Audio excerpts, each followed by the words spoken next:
سلام خياتي، نتمنى انكم تكونوا كامل بخير وعلى خير. مرحبا بكم في وصفة اخرى من وصفات قناة إليان للطبخ. اليوم حضرت معكم حلوة سهلة، مقادير بزاف بسيطة، بحبة بيض وزوج مغارف زيت. حضرت كمية كبيرة من هذه الحلوة، اسفنجية وخفيفة، مليحة، توالم القهوة تاع العصر وتوالم كذلك تحطوها مع العصير مع الشاي. لكل وحده يعني تبقى حيرة واش تحضر القهوة تاع العصر. حضري هاد الحلوة اللي راح تكمليها في مدة وجيزة، في وقت قصير فقط، لأنه تحضر في صينية يعني تطيب دفعة واحدة وتخرج كمية كبيرة. ننتقل مع بعض لطريقة التحضير، وإذا كان عجبتكم الوصفة طلعوا لي لا فيديو بلي جيم هكذا، تطلع باش تعم الفائدة، طلع لا فيديو تعم الفائدة. بالنسبة للمقادير، هنا عندي حبة بيض وربع كاس سكر، ما تعمروش الكاس مليح السكر، ربع هذا مكان. نزيدو لافاني وزوج مغارف، 3 مغارف زيت، عفوا 3 مغارف زيت. نضربو هاد المقادير اولا، السكر والبيض والزيت مع لافاني حتى يبيض الخليط. ونضيفو زوج مغارف عسيلة. هنا العسيلة نحيتها من الفريجيدير يعني مازالها جامدة. درت حوالي زوج مغارف عسيلة. زدت ضربت مليح ونبدا نحط في الحليب بارد، يعني حليب عادي، نضيف غير بشويه. زدت خلطت مليح، زدت كذلك قرصه ملح لتعديل الذوق، ونبدا نضيف في الفرينه. هذه هي المكونات تاع الحلوه تاعنا لنهار اليوم. هنا بالنسبه للفرينه عندي زوج كيسان معمرين مع زوج خميره الحلوه. غربلت الخميرة مع الفرينة وضفتهم للخليط وحركت مليح. نتحصلوا على خليط يعني يكون شوية ثقيل، ما يكونش جاري وما يكونش ثقيل مليح. بالنسبة للفرينة درت زوج كيسان وجات يعني سوا سوا.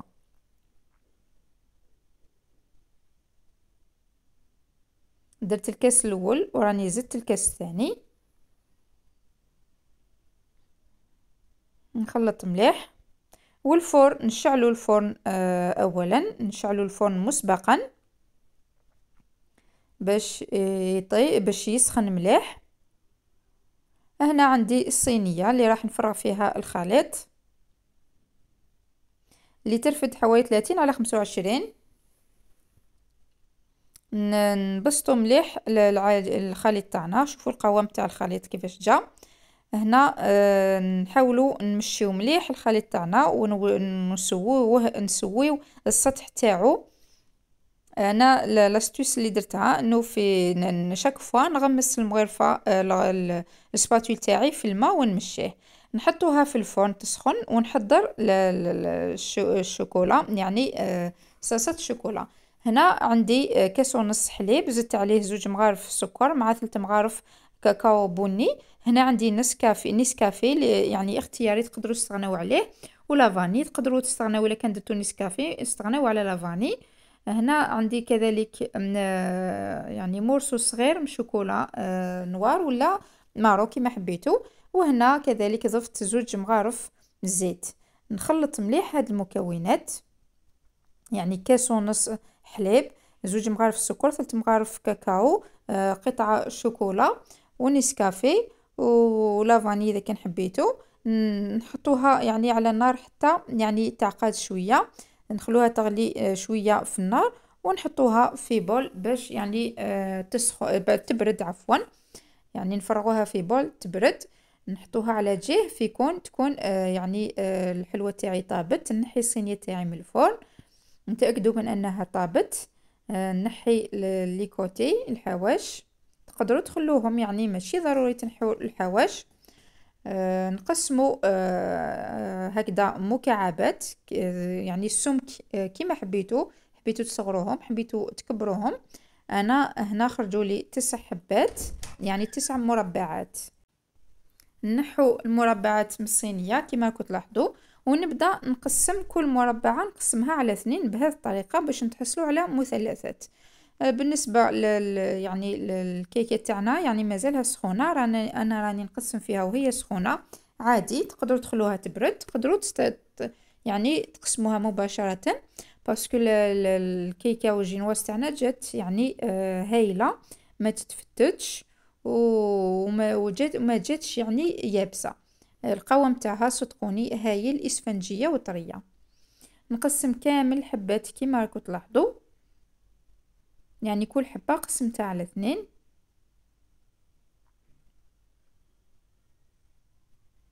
بهذه الطريقه. في الوقت اللي تكون صلصه الشوكولا تاعنا بردت.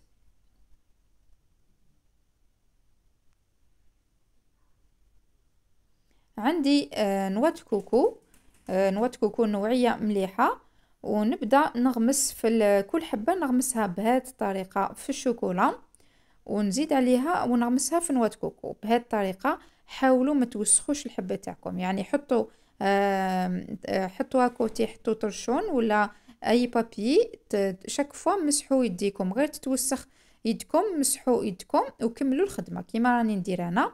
يعني شاك فوا راني نمسح في يدي باش الحبه تاعنا ما تتوسخش وتجي متحوفه وشابه.